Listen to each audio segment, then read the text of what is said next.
Welcome to the Holly Hall Show. Let us explore the deeper meaning and purpose of life. This show delves into the mysteries of spirituality, the nature of consciousness, and the pursuit of the transcendence in a world that often feels chaotic and confusing. Each episode features thought provoking conversations with experts in the field of philosophy, psychology, spirituality, and more. Sit back, relax, and enjoy the show because knowledge is power, and we are all in this together. I am talking to Amber Getz, and she is also one of my clients that I've had for quite some time now. And in fact, we're looking at a collaboration here because we realize that what her experience, her journey that she went through wasn't an easy journey. And there seems to be more and more of us going through that same journey, specifically in the last 3 years, when people want to leave the matrix, they want to leave corporate world, they want to maybe even finally their kids are grown up and they want to do that dream job that they've always wanted to do. And many of them are healers and coaches, or possibly you make widgets, but you just want to get out there and do what you love. Now, Amber is none of those. She was actually in corporate as in marketing, and she wanted to leave the marketing corporate world and go out on her own and do her own business. And that's where we met, because she hired me as an astrologer, life coach, to help her walk through that. I think it was about a 2-year journey, wasn't it, Amber? It took you 2 years to leave. Yeah, it was like, I think it was a little more like 18 months, but it was, yeah, it went very fast. It didn't seem very fast at the time, though, did it? It seemed very fast, yes, but looking back, it was the best thing I ever did. So why did you want to leave? What was wrong with working in the corporate America? I think just the thought of every single waking hour of my work day, and sometimes it would spill into personal life, when you become like a salaried employee.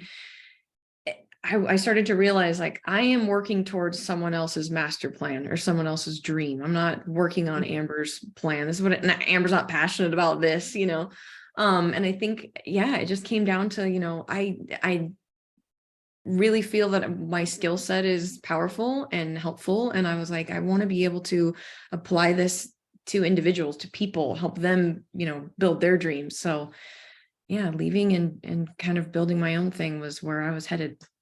So you were a single mom, and so that was a scary thing for you because you were going to leave the slave to the wage kind of regular paycheck. And you were, am I going to have clients? Am I going to be busy? And I'll never forget when you told me, oh my gosh, Holly, I left and a bunch of my clients followed me. And you Yeah. were busier than you thought you would ever be. Yes, no, that's very true. And we first talked and I told you, my desires to leave and, kind of needed that little push, I guess.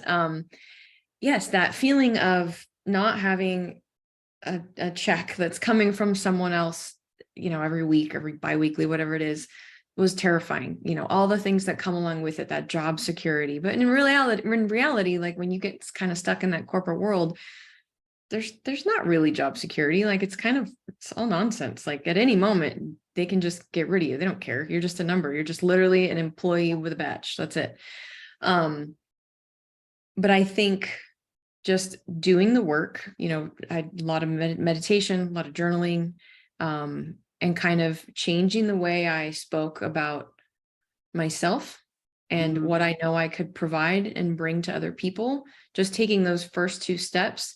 And a lot of it came from our first call. You encouraged me to look into, I don't know how far you want me to get into this. I won't go too far into it, but you said you need to chat with your mom about when I was 2, I think is when the age, there was some like financial situations that happened in my family that like up until that point, I was carrying around in my being, in my soul. And I went and I talked to my mom about it and the stuff I learned. I was like, oh my gosh, no wonder I have this not unhealthy relationship with money, but just like a fear of losing it or not having it or it being hard to obtain. And once I kind of like faced that head on, things just started changing and unraveling, like the way I looked at things, the way I looked at expenses, the way I, would worry about springing for spending something that I needed on my own business. It was kind of immediate. It was kind of immediate. Wow. So that was part of the catalyst for you, was to hear as an adult, to hear your mom's story that you experienced as a child, so you could hear it differently as an adult. with a Yeah. Oh, different understanding of what she yeah. went through. Totally different understanding. And also going, oh my gosh, do I do this as a mom? Like, have I attached anything like that to my daughter? So I am very, very aware when I talk about, budgeting or what we're spending money on, because it's crazy to think, and it seems pretty spot on, that kind of taught me to have this perspective on finances and my relationship with money. Yeah. Wow. That's very, very important. I had a similar story with another client of mine, and it was her relationship with money as well. And as soon as she understood her relationship with money and where it came from, all of a sudden money wasn't the focus anymore about why she was doing what she was doing or why she wasn't doing what she was doing. Money became backseat. And I love the way that you use yourself as third party. I think that's a great way to. Amber doesn't like this. This is not what Amber does. Yeah, well, I gotta keep myself entertained. A disassociation there, but that's okay. Yes. Okay. Yes. True. Fair. No, I like it. I think that's great because that's how we should look at ourselves. We should go, Yeah. "That's what Yeah. you do? I don't do that. That's not me." I think that's a great way to separate yourself from being really stuck. So now that you're not in the matrix and you're not in corporate anymore, Yep. what is the benefits of it? Oh my What gosh. Not having a boss is like, yeah, I don't do well with bosses, but no, in all honesty, time is the most important thing to me. Having a child and having that child just on my own about 90% of the time, it's really important to be present in her life. Mhm. And I also really enjoy the opportunity to just spend my days how I like. Be free, obviously, to say, you know what, today I'm going to take a half day and I'm going to brainstorm what new services I'm going to offer this year, or how am I going to level up what I'm delivering to my clients. And you can't have that in the corporate world. Sure, they might say, oh, we're going to send you off to a retreat, or you get to go to this expo and learn, but it's not the same thing when you get to really dive in and go, okay, what do I want to level up with? Like, how do I want to just be better for the people I serve? It's a completely different experience than when you're doing it under the guise of a corporate, business, paying for that trip or whatever it is. Yeah. So yeah, You're the boss of you. I'm a boss. I'm my own boss. I'm my own boss. But you could apply everything that you learned working with corporate, and you apply in your own self-employment, whether it be what I don't want to do when I'm self-employed or what I'm going to do for my clients.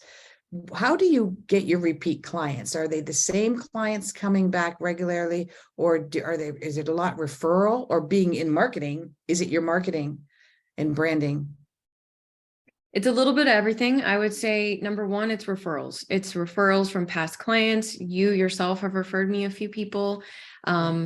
I wouldn't say it's a lot of my own marketing. This is bad, but I am so bad at my own marketing. I like never do social posts. It's not that I don't want to. I mean, my website runs really well and it's really effective because I need people to see that I could do that for them. But Marketing and CEO and getting the rankings up on yeah, engines. You're very good at that.